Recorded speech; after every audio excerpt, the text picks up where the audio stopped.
lovers, people who care about animals, the welfare of them.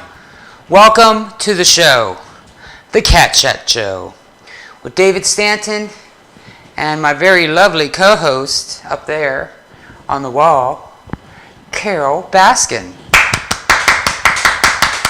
Look at her, she's like an angel. Oh, all of a sudden I don't hear her voice. I hear what's there. Don't you know 4? Yeah, US. Okay, can I hear you there, Carol? Yeah, can you hear me now? Okay. I'm hearing my voice as well, even though I have the television turned so off. I think she might be up a little bit too high. You want to go ahead and talk again? I am looking forward to sharing some of these kitten photos with everybody. Good. Go ahead and turn the booth monitor speakers down. That would be There will be kittens! Yes! Now, say that again. I said there will be kittens! Yeah, so like some kittens are gonna be born, or? Actually, we just had a kitten rescued this morning that came in. It was during a police investigation last night, where they heard this kitten screaming in the bushes outside of a place that they had just been, and one of the people that was one of the police officers along for the ride said, I can't just leave this cat here, so they waited for an hour to see if the mother came back to get the kitten, and when she didn't, they brought the cat here. So that's our newest rescue, and then we rescued another one last night. Now, you can let us know when you want to go to video, but was that the video that you sent? Is that of that cat? The one that we rescued last night is the video. Well, I don't know if I sent you the video of the kitten being fed, because I don't think Jamie has sent that to me. I sent you photos of some of the kittens that we have just now gotten completely through the foster kitten program, and took back to the Humane Society to be fixed and adopted. What is the video you sent? I'm looking in the folder that I sent you to see what I sent. What's the name of it? Buttons 2013. Oh, okay. Buttons is one of the kittens who last week she got old enough to get spayed, and so we took her back to the Humane Society. And if you could cue up that video of her, I can't see what you're playing because there's such a long lag. So let me know when you're ready for me to tell about Buttons. Look at that. I could just eat them. David's done.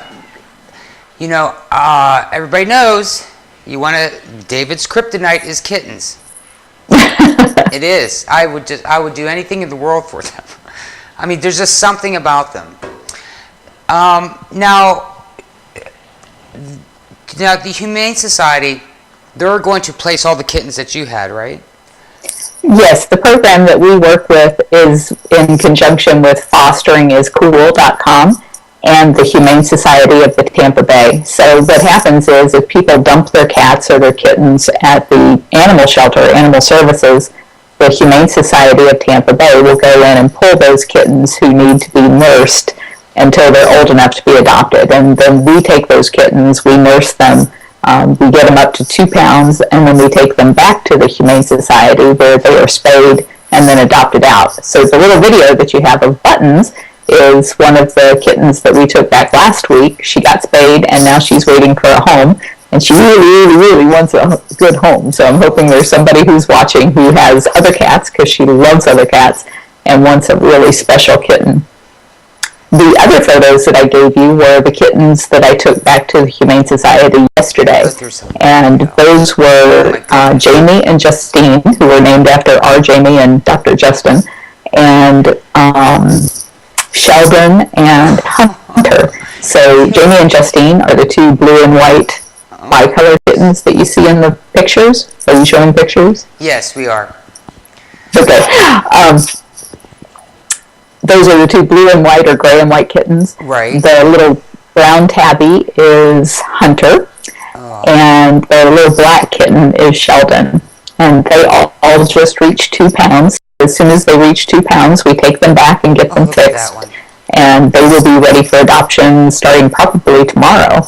And then that mother cat that you see in there is Jen, and she's a black and white.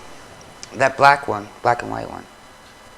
Yeah, she is the sweetest cat ever. Oh my goodness, she's such a love.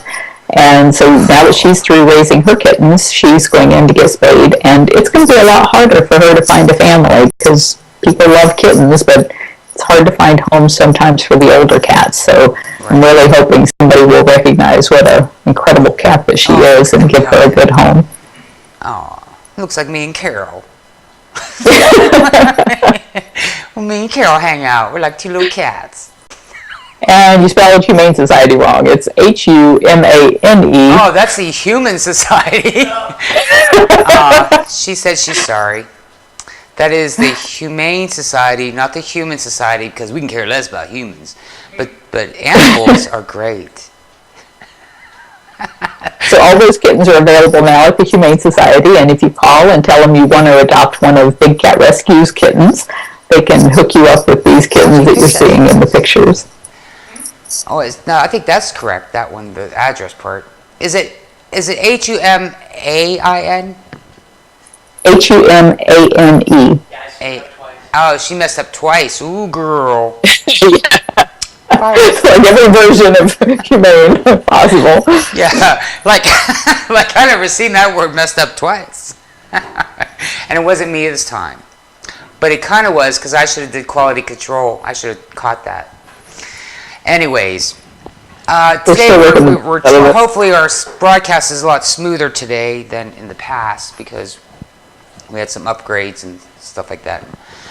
But anyways, hey, why would anybody in the world, like, I heard that there are a few select people in the world that do not like the Humane Society. What in the world could somebody not like the Humane Society? Like what?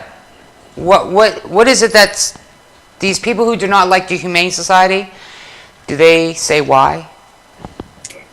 Almost everybody who I have ever heard say anything negative about the Humane Society of the United States, which is different than the Humane Society of Tampa Bay that we were talking about with the kittens, the people who bash the Humane Society of the United States are typically breeders and dealers who have been exposed by the Humane Society, or factory farms that have been exposed by them.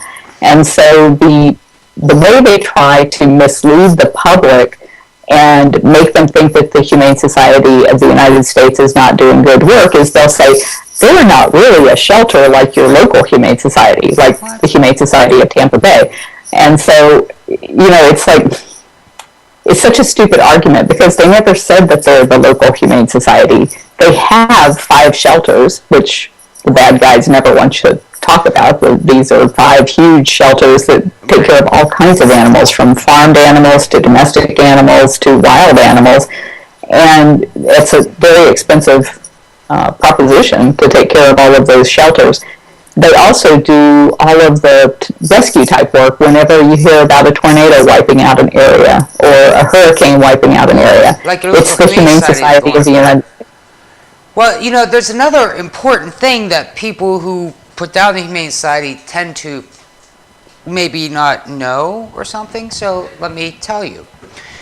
Like, to get things done in the world of politics, to get animal protection and this and that, you have to have things called lobbying, in a way. I mean, there's got to be somebody. These local Humane Societies do not have the funds or the resources or the manpower and all that to go and seek out proper legislation that would help animals, protect them. So you have to have a force that can do that. And that's kind of where the Humane Society of America comes in. And so they have been accused of, people donating to them when they wanted to donate to their local shelter. But they went to the Humane Society of the United States. Now, the only thing I can say that is, I would recommend reading closer. If you want to, call your Humane Society on the phone. The ones you see on the TV, just all you have to do is read a little bit closer. But in a way, it still goes to an animal in some form or fashion, either politically or physically. But if you're... And the way I feel about it it's so much more important, the work that the Humane Society of the United States is doing. I know. Because they are the ones that are getting the laws changed and saving hundreds of thousands of animals. They're the ones involved in the puppy mill rescues and all of those kinds of exposés that cannot be handled by the smaller local humane societies. And that stuff takes money. I'm sure any of you have ever been in a court, anything, like if you pass a court, it costs $25 if you just walk by it. I'm serious, like court cost is extremely, utterly expensive. Seriously, it is. To lobby, yeah, I hate that word lobbying, but to try to seek, protection for political stuff. That stuff takes money. It takes a long time. The longer it takes, the more expensive it is. So it's very, very important that you give to both humane societies. That's what I would do. And there's two different divisions to the Humane Society of the United States. There is the Humane Society of the United States, which can only spend about 5% of their money on those kinds of lobbying efforts. But then there's the Humane Society Legislative Fund, and that legislative fund can spend all of its money on getting laws changed, and that's the harder money to raise because people love to send money to rescue a puppy from a puppy mill or to send money to save the seals from being slaughtered. Right. But the real work, the real important work, is being done by the Humane Society's Legislative Fund, and that's the more difficult money to raise. So when people ask me, how can I make the donation that's going to make the most impact? Often I won't tell them to donate to us. I'll tell them to donate to the Humane Society's Legislative Fund because I know from experience that's where hundreds of thousands of animals will benefit. I was watching Nightline last night. Nightline or Dateline, whatever it's called. And they were doing a piece on a story on the animal trade, which is breeding animals and selling them in Colombia. And literally along the street, you have these people, they go out into the jungle and they capture animals like this big thing with sloths, right? And monkeys. Right, so they sell these baby sloths, holding them up in the air to traffic buyers for $30. $30. And then little monkeys, this one little monkey they were showing that was shaking and all this stuff, right, that they stole from its mother and was selling it for like $15. So then, and they're real crazy and mean, right? So then the people who was filming, they thought they were going to get killed if they didn't buy the animals. So they actually had to buy this whole big batch of sloths for $125. And then what are you going to do with a bunch of sloths? Hopefully they took them back in the woods and let them loose again. Well, actually, believe it or not, when they capture them, if they are able to buy them, so to speak, right after the people capture them, then they can hurry up and get them back into the wild. They take them to another part of Colombia and release them there. But that's usually not the case. But then they were showing, because a sloth is, people think they're cute and everything like that. That's why they're selling them on the street, because they're slow and they got that perpetual smile, these are all characteristics and everything that they need in the rainforest. They're not for humans to think they're cute and cuddle and all that. They're dirty. They're just specialized. They need like 200 different plants they have to eat and all this stuff. Most all of them die in captivity. Matter of fact, you never see 3-claw sloths in zoos. The reason why is because zoos think they're way too hard to take care of. And if a zoo can't take care of an animal, why should your butt take care of an animal or take care of a sloth or even think of having one? So I don't understand what makes somebody want to own a wild animal in the first place. That is true. I think what pissed me off the most was that, and then they also are breeding them as well. The ones that, because you can't really, matter of fact, it's very hard to breed sloths in captivity, but they were breeding a lot of other things, and this just kills me because breeders, I cannot, when I say breeders, it sounds like people who breed exotic animals, even puppies, breeding any kind of animal, is just terrible, bad thing. It's not, I don't know. And maybe for your budget, it's not going to be bad, but, for the majority of it, It is so harmful to animals, and it's such a sad, sad, dreadful thing. Like, if you could have seen these animals in Colombia, I wish I could have reached. I couldn't even sleep last night because of it. I can't watch those kind of shows. I'm serious. I get so affected by animal abuse that it's I don't know how you sleep between worrying about these animals in South America and worrying about whether or not your server is going to be live when you get up. Well, I was watching this. I have to worry less because I was watching this program this morning, and they said that you're unattractive if you worry. Oh dear. Like that people, because there's like this survey or a study on what's attractive and stuff. So people who are not worriers or depressed, obviously, are less attractive, or people who are not those are more attractive. I genetically had these worry lines in my forehead, and whenever I give any kind of public speech or anything, Howie's always saying, "You look so worried. You look like you're frowning," and it's like, I can't help it. This is my face. Even if I'm happy, I still look like I'm worrying. I know it's hard not to worry, especially when you're responsible for a lot of stuff. And I'm responsible for a lot of stuff, and I'm responsible for I don't want to say for people's lives, but I'm responsible for a lot of activities in people's lives, and it's I love responsibility, and I actually don't worry that. I mean, I worry in a good, wholesome way, because I'm totally enjoying my life. I totally love what I'm doing up to the fullest extent. I couldn't do it 18 hours or however more a day, hours. I don't even have hours. Here's my hours from when I wake up to when I go to bed. That is my hours. Seriously, I start out, I get here about 9 or 10, and then I stay here till 1 a.m. almost every day. And I just work the whole entire time. And I was telling Nancy over here, I don't know what it is. It's like a time vacuum here. In a few minutes, it's going to be nighttime. I'm serious. Time flies by so fast here. Doesn't it, Nancy? Does it for you too? And it's not like we're super busy, working really hard. I think it's just that our procedures for everything takes a long time. To get a file into the scene here, you got to download it, convert it, size it, enter. You know what I mean? There's always a million little things. Like if you want to change a camera thing, well, that's all good. Got to change the lighting, got to refocus it, got to cue it up. You know what I'm saying? So, and I wouldn't ask for any other life in the world than what I am doing right now. Thank you. I've been self-employed since I was 20 years old, and people always say, "Oh, it must be wonderful to not have a boss and to work for yourself." And the fact of the matter is that when you're self-employed, you tend to work way more hours than you would ever work at a 9-to-5 type job. But the difference is, like you said, that you love what you do, so it doesn't feel like you're working. It doesn't. You want to work those long hours. I get angry and upset, and just like at anything, but yet it's a different type of angry and upset or something like that. I don't know. I really, really like it. I feel like I won the lottery in life or something like that. I do.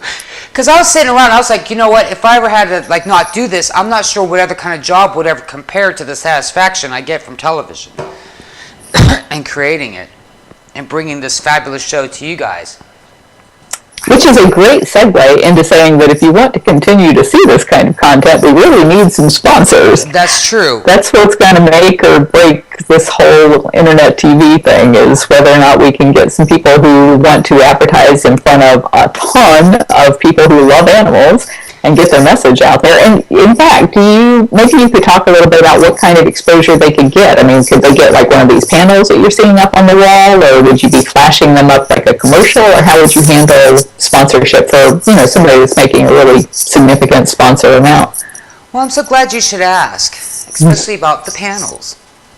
These particular panels behind us are fabulous windows, but they're also advertising panels.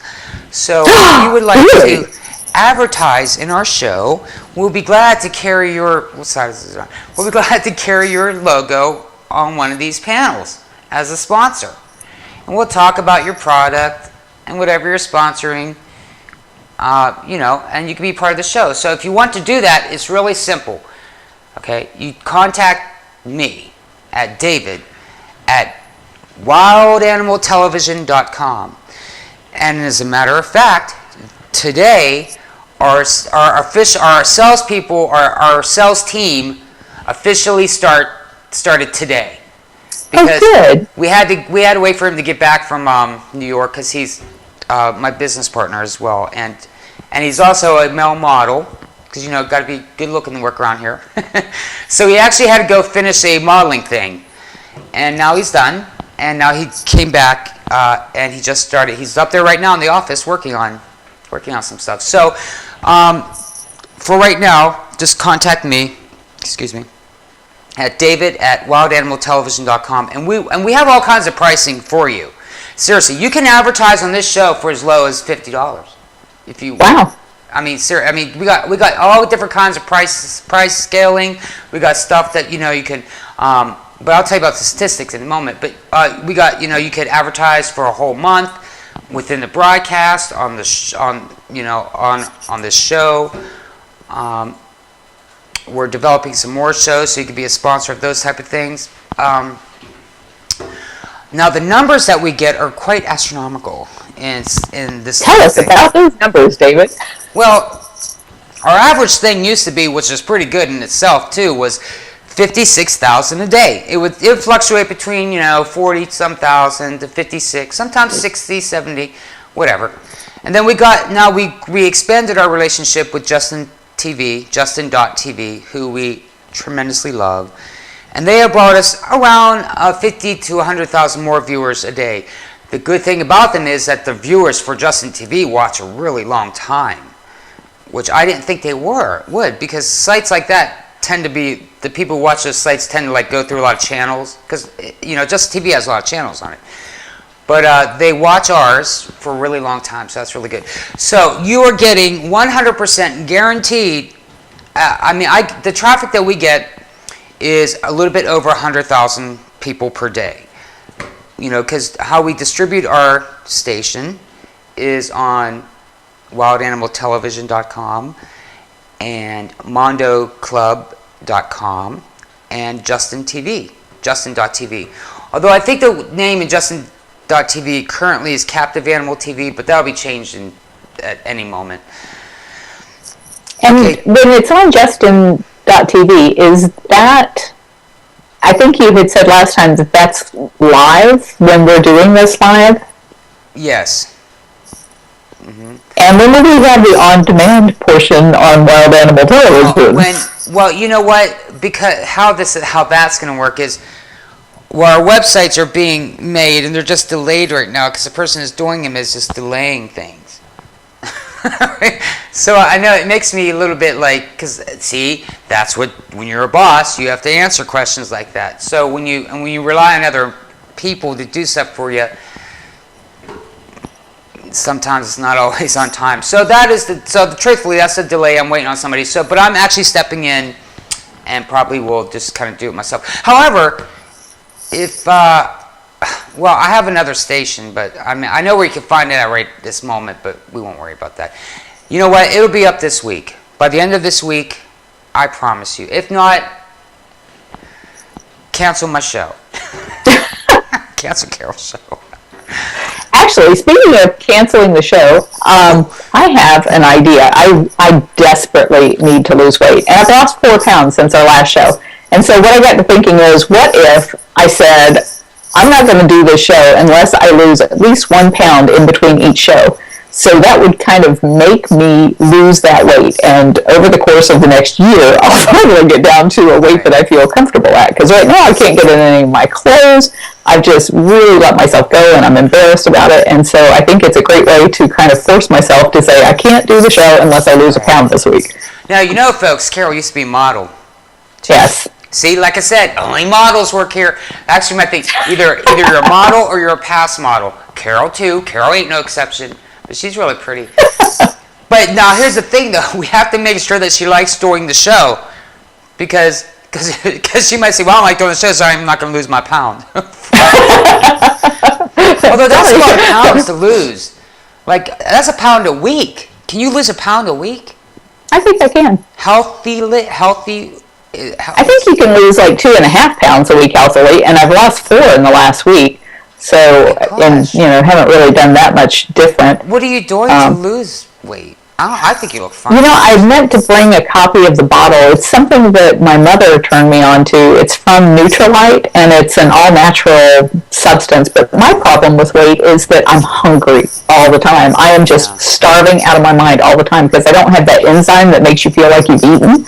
Yeah. And so I tend to constantly be snacking at stuff. And it's all healthy stuff because I'm a vegetarian, so I'm eating like apples and bananas and nuts and stuff like that. But still, this supplement has made me feel like I'm not hungry, which has been fabulous. And it doesn't have all of the stuff that like make your heart race and things like regular diet pills would that would be hard on your system. So I'm excited about it and really hoping that that will help. Now, when Carol and I hang, we do like to go restauranting. Carol's great hanger. Actually, her and Howard, we do like to go out to eat. They take me to restaurants, really nice ones too. And you know, Florida up there, Florida is like such a tempting place to indulge, and because they have a lot of restaurants there and of any kind you could think of, it seems like. Oh, that's for sure.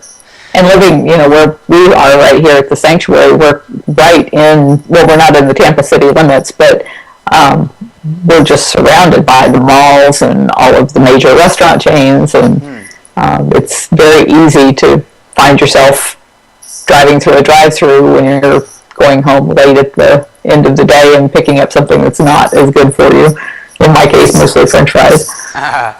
Now, I noticed that there's a painting behind you. And from what I remember, there was like this painting party. So whose is that painting that you have there? Is that the one you... Can you see that? Yeah. This was done by the instructor for the class. She was the instructor who did the St. Petersburg edition, and then they had another class that was going on in Tampa, and the one in Tampa, they did a cityscape. The instructor gave us this one, and then there's another one that looks just like this because everybody was painting the same picture that one of our supporters gave us after she got through painting that day. So I have one in one of the other offices and brought this one to hang on the wall as soon as I can find a hammer. You know, I don't know if you have any other kind of art stuff, but I do. I have this special place that would look great with a piece of Big Cat Rescue art on it. You know, what about a big, huge frame photo? Because we can do those very reasonably. Right, you know, Nancy, right at the bottom of our steps, like when you come, the way it is here, you'll get a, you know, I have to tell you, I'll be doing this really nice, with Nancy's help, this really nice walkthrough thing of the studio once it's done. But anyways, at the bottom of the, like when you come down to the studio floor, you go down these steps and then like you get on this landing, there's this great big white wall there. It's like the perfect place to showcase a really nice, a good thing, a piece of art or something like that. So I would like that to be the Wild Animal Television wall. Oh, nice. You know, so maybe get the logo painted on there and a piece of art. So could you send me a piece of art or something? Sure. Just tell me, well, maybe when you're down there, take a picture of the space that you have and the rough idea of how many feet. Okay. Great. Yeah, that would be awesome. Then we could, because you know TV stations do that. They like put their shows on the walls and, you know, stuff about their station. You know, here at the Cat Chat Cafe. It's a new addition to our big station here. It's so funny because the table matches. Now, I love that. Just on a side note, in case you're all watching, I hope the broadcast is a lot more smoother, and it appears to be. Would you say so, Nancy? Yeah, we're doing pretty good. I'm seeing a combination on my end of it being very clear and very pixelated. It seems to go back and forth a lot. Well, that pixelization is what they call the adaptive bitrate streaming kicking in. And I think I explained that to you all before, but I'll recap. What that is we use a thing called adaptive bitrate streaming, opposed to, we could stream you one stream and it would just be all HD, and for people who might have connections that aren't good that day or something like that, like it won't let you see it. It'll buffer. So what adaptive bitrate streaming... And I hate that. Yeah, so what adaptive bitrate streaming does, it'll look at your... it happens within the hardware usually. It'll look at your connection and say, Well, actually, it doesn't happen. It happens on the servers things. But it looks at your connection and says, well, you're actually lower than what ours is, so then we'll reduce the broadcast signal and send it to you, just so that you're always getting it. But it just, so, like, it's the theory of, like, getting something is better than getting nothing. True. And now, and if you notice, like, sometimes you watch real late at night when nobody's on the internet, like, our broadcast is, like, perfect in HD. So it all kind of depends on your own internet connection. But, like, it has its ups and downs. Its downer is, like, the stuff I now film with, like, our new beautiful cameras, right, that do, like super duper or whatever. Now when I do a thing and I show it on the station, since it's so perfect, the adaptive bitrate streaming kicks in, and then it gets blocky, some of the stuff that's not blocky. And that kind of that's like a bummer. Yeah. But how amazing that this technology is available to people like you and I for free, or close to free. Well, yeah, the technology is for free. The overall thing isn't free. That's true. Like, what the cost, like the software, we'll say it's more affordable now than what we're doing right here was unattainable just a few years ago. You couldn't even think about doing it. It was just out of the range of thinking because it was way too expensive to do. And even the cameras. I remember when HD first came out. And yes. I remember, when HD first came out, to have a camera comparable to what I have now would probably have been $40,000. Now they're just a few thousand. But but basically you could start a show with no money if you have a webcam, a nice webcam. You know what, Carol? You are right. You could do this for free. There are a ton of free applications out there to do broadcasting. Justin TV. You could broadcast for free to Justin TV. You don't need all you need is a webcam. YouTube. Yeah, you could start your whole show. You could have your own. You could build an audience that way. Heck, there's people on Justin TV who have more viewers than me, and all they have is a webcam sitting up there. So you're right. Speaking it is quite of more amazing. Viewers, we had Chuck Trippy out here a couple days ago. And he has something like 700,000 subscribers on YouTube. Wow. So he came out and did a little tour like the tour that you did here at the Sanctuary. And then he posted a shortened version, I think a 7-minute version, to his people. And boy, we saw a huge spike in the number of people coming to our Facebook page and to our website. So big shout out to Chuck Trippy and his wife. Thank you very much. Her name's Allie, for coming out and sharing us with all of their fans. Now when Carol says spike, she don't mean like a few hundred. She means no, we're talking a few 100,000. In fact, I think it was like 1.1 million people over the course of just a couple of days came, I think, largely because of his sharing us with his group. I guess it would take me, 10 days to make 1 million. Or to make 1 million viewers. Here, I thought I was getting 4 million a month, and I'm getting 3 million a month. Well, that's still not bad, right? I think that's great. Well, I told you that one time, WQED in Pittsburgh called me and said, you get more viewers than we do. I was like, thank you. Now, let's see. Is there anything else that you want to talk about that I might have missed or? The only other new thing that I could think of is we were talking at our staff meeting. We have a staff meeting every Wednesday morning before the show. And a couple of the things that we were talking about in there I thought might be interesting to this audience. We're building that 2.5-acre vacation rotation enclosure for the cats so that they can have a 2-week vacation out in this much larger enclosure. I saw that. It's great. I'll vacation there. Yeah, it's beautiful. We've gotten one wall done, but we still need to get the last 3 walls completed. Mm-hmm. And we'll be sending out the Big Cat Times very shortly to ask people to help us do that. One of the reasons I really want to get this done in a hurry is because Flavio, the world's oldest tiger, he doesn't have long, and I really want him to be able to go out into that cage and to be able to walk until he can't walk any longer without hitting another wall. I want him to be able to look up at the sky at night and see the stars instead of a caged roof over his head. And I can't do that until those walls are up. So I'm really hoping people will help us get that finished.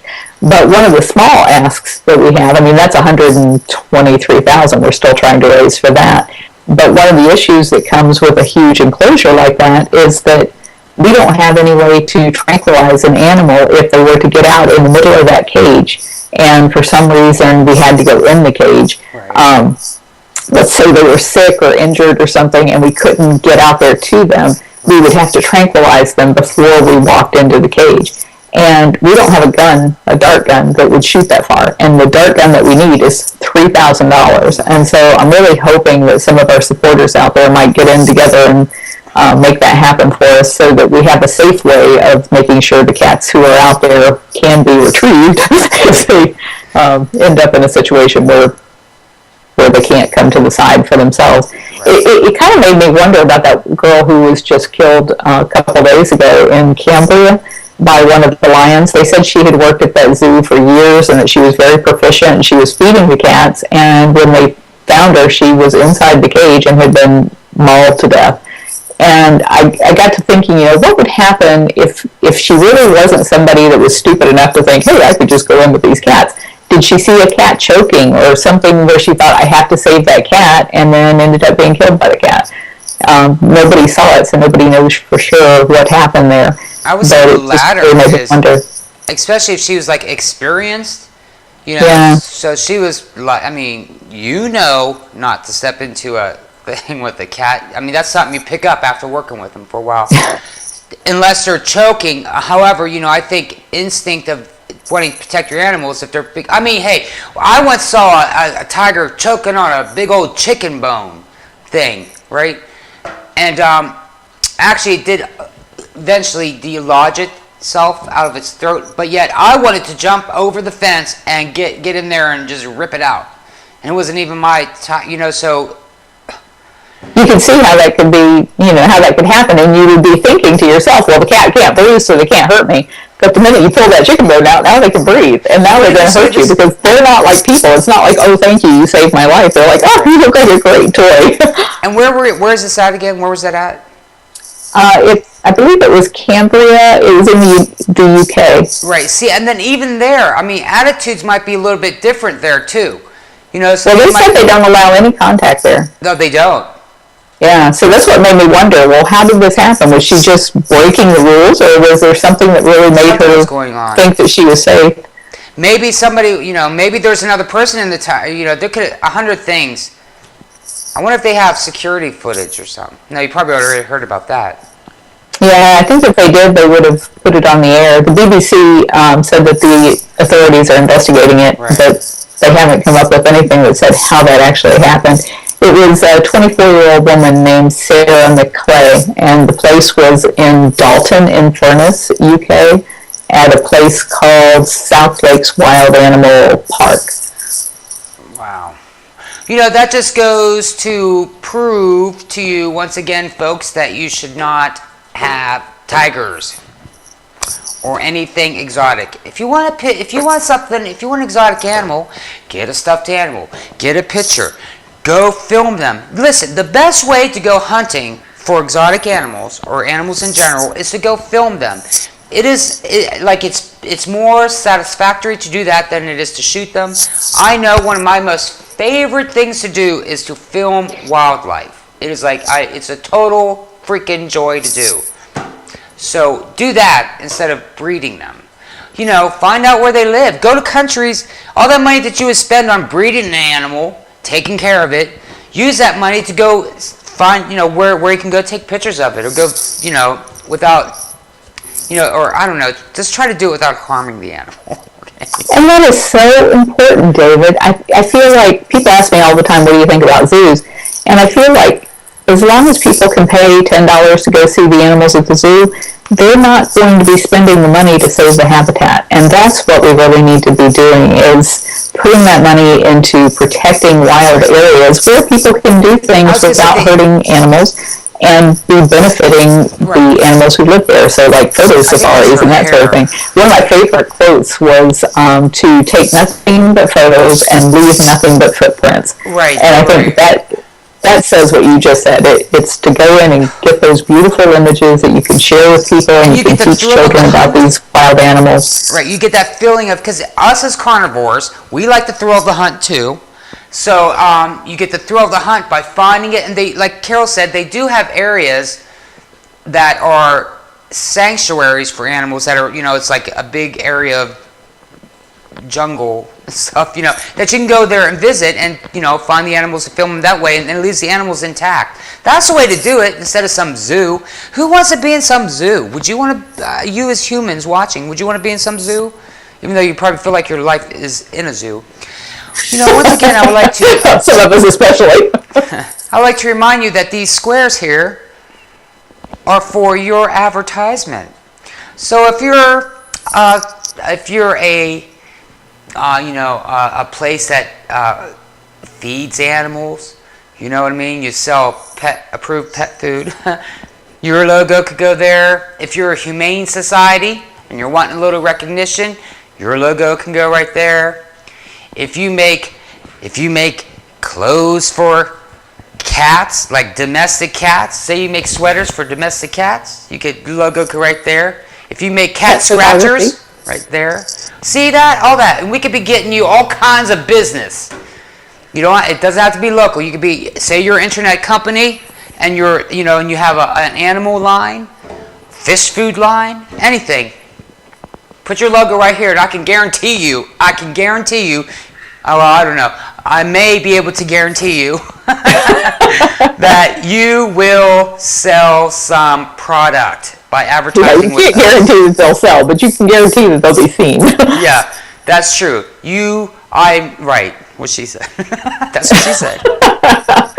But we need your sponsorship to continue on, because, it does cost a lot of money to do this. These cameras cost a lot of money. This beautiful cafe costs a lot of money. But all this stuff costs money. And currently, right now, we're pretty much bankrolling it ourselves. And, bankrolls don't last forever. Okay. So do you have like a PayPal account or something where people can help out with this show? Oh, that's a good idea. I need to make a donation one, right? Is that... you wouldn't be able to accept donations because you're not a nonprofit, but you could... I don't know how that works, actually. I thought you can you have to be a nonprofit to take donations? I think so. Like here in the state of Florida, you have to be registered with the IRS, and you have to be registered with the state, and they have to approve you every year to be able to accept donations. But I don't know how that works for something like this, where you're just asking people to help out with the show. I don't know if that's considered the same sort of thing or not. I guess we need to ask an attorney. And are we making profit off it? Apps? No. Well, I know we're a for-profit company. We just haven't made any profit yet. And if we get this show sponsored, we probably still won't make any profit because it costs so much to do a show. Overall, I'll just be honest with you guys. Overall, in the course of a month, after you do a show, and then after you air it and pay for all the bandwidth and this and that and whatever, each show costs a few $100s. Each one. For right now. And it's actually getting more and more expensive. But that's not much when you're asking somebody to sponsor a show, to be able to say, look, you made this whole show happen. So I think people might really be able to get behind something like that. We kind of do that with our donations for the cats, to say, if you donate $1,500, that feeds a tiger for a month. Or if you feed $50, that feeds a bobcat for a month, so that people know when they make their donation how much it's covering. Well, here's a real good reason to advertise on. Now, we're actually the new way of TV. You're going to see a lot more IP TV stations popping up in the world. We're one of the first people to do it. Now, the reason why it's more beneficial to advertise with us than, say, print media is because I can guarantee you, and that is not a may, that's a for sure, I can guarantee you a lot of people every single day. Where if you're in a magazine or a newspaper, hey, they're great places to advertise too. But if you're in one, most likely the person is going to just see you one time. Very rarely do people go through a magazine again and again and understand your ad and look at it. This is what people do in a magazine, to a newspaper. They don't even notice the ads. Okay, now in a broadcast, if you watch regular TV, there's a million ads, so you don't pay attention to those either. Now the way we do it is, in our broadcast, we only show a few ads, between videos, maybe 1 or 2, and it's after like 10 videos. And then, if we have them in the broadcast, we simply just put your logo up there, or else we talk about your product. But the thing is, that's every day, especially if it's in the broadcast. Every single day, you are guaranteed several thousand viewers. Every day, guaranteed. That's true. So, I can give you more viewers to your ad in a week than an average publication can do in a whole month. I'd probably do it for you in a day, to be honest with you, but that's just the truth. So if you really want to sell your product, give us a try. I'll give you some introductory offer. I don't know. I'm sure. And you actually have a way of documenting the kinds of views that you're getting. So you could send, I'm thinking, probably a screenshot or something that shows the number of views that any particular show got, right? Yes. Yeah, I can do that. And then also you can go to Justin.tv, and right below the player has our viewers there. It has how many are watching the show at the moment and how many viewers overall that we've had. So we're about to reach the 1 million mark for the other station. For this station, I'm not sure what the mark is yet. But you know what? I'll be honest with you, because I've been trying to get the studio all built and all that stuff, and that is a lot of the work relies. It takes a long time to do these things. So I kind of have things planned out, where things will get my focused attention. Starting in June, really, is when Wild Animal Television is going to get a lot more of my focused attention, because then I'll have all my tools in place. I had to wait for new cameras to come in. They're here. Had to wait for new lighting. It's here. We're getting our other stage ready outside. So everything's pretty much coming together now. That's why you notice the quality of the show is even a lot better.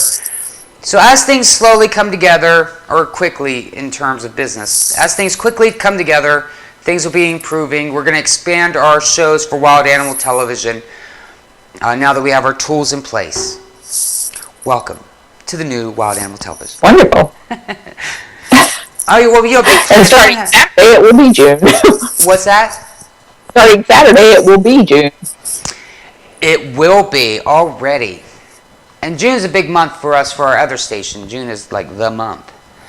And we're having an open house here at the studios in June.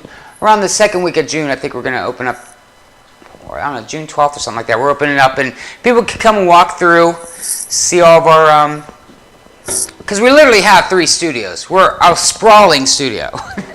We're very lucky. We have, we have a dressing room, we have offices, a lobby. That's on one floor. Then on the lower floor, we have our studios. We have a green screen studio, a photography studio, and then we have a live studio audience studio. And if you're local, or if you come to town, you can rent our studios as well. And if you would like to know about rates, give us a call. We give you a really nice, all of our stuff's new and high end, and so we give you a nice little place to do your product from start to finish. And, that's a great idea. Well, I think we're even I'll be talking to my partner, but I believe we'll be opening up an editing suite too, that you can even edit your stuff here. Actually, you kind of currently can, but so you can actually film. Say you're like a podcaster, and you want to do a nice quality show. You could do your show here, from beginning product to end. Oh, we also make not just for us. Say you have a product.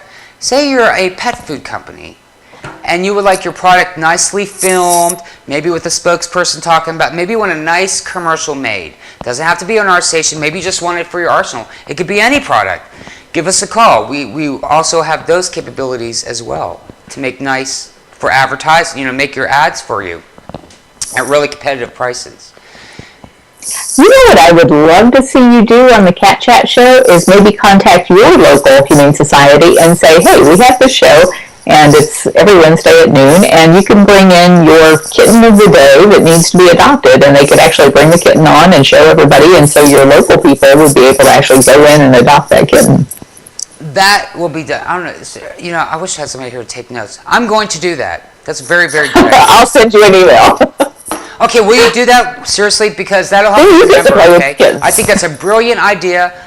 Excuse me. It's not even that far away. I'm sure it's something they'll do. It's great exposure for them, and then they'll be promoting your show out there to other people who love animals. So I think that could be a win-win. Yeah, and we'll save a cat probably. Yeah. Okay, so we're coming to the ending of our show. I think we started a few minutes late, but whatever. Before we wrap it up, Carol, is there anything new up there at bigcatrescue.org, your website? Just one thing. I have a webcam in our cat hospital right now who is on Lovey, the bobcat who just got spayed. Mm-hmm. And it's a different type of webcam than what I've been using. The iPad's shut off for some reason. I don't know how to keep them on. I'm going to check the settings on there today. But anyway, this new webcam is done with Belkin, and so it hooks directly to the router and sends it straight out to the internet. The downside to it is that you have to actually be invited to see the stream, and then you have to join Belkin for free, and then you can log in anytime and see anything that's going on inside the cat hospital. So if anybody wants me to invite them to that stream, if they would send me an email, my email address is cat, C-A-T, at bigcatrescue.org, cat at bigcatrescue.org, and tell me that they want to see the hospital cam, and I'll invite them to that cam. All right. You know, if you could also send that to me, because then what we'll do is we will have where we check in for the show. We'll have where we check into the hospital cam, and then we'll go ahead and show it on the show here. We'll check in. Oh, that would be great. Yeah, because we could have it right here. We could have it in one of the squares. We were even talking about doing it with surgeries when we know we're going to have surgery to put out, to have that webcam out to our major donors and such, that they could actually be making sure that they're logging in and watching during the surgery. Right, and can you move that? And you could move that camera anywhere, kind of. Yes. Oh, because I think in the future it'd be neat to even do some other things with it, while we're doing the show here, we could have a view of the park, I'm sorry, it's not a park, the sanctuary. It has to be close to a hot spot, but I can get, outside the door and go, oh, this is going outside the door. Yeah, that's what I mean. There's some creative possibilities there, I believe. That might be interesting, because we always want to create a nice, interesting, fun, happy, cat-loving show. And anybody can go to kittencam.com and see the cams that we have set up on our kittens. Oh, let's maybe if we can, we'll get that next time. Yeah, we'll definitely check it. I didn't know that you had, maybe I did know, but I didn't know you can go to kittencam.com. That's a great website to get, the name. They were wanting something like $12,000 or something for that website, and I offered them $300, and they took it. They were just, that's so funny. They probably would take 100. Well, okay.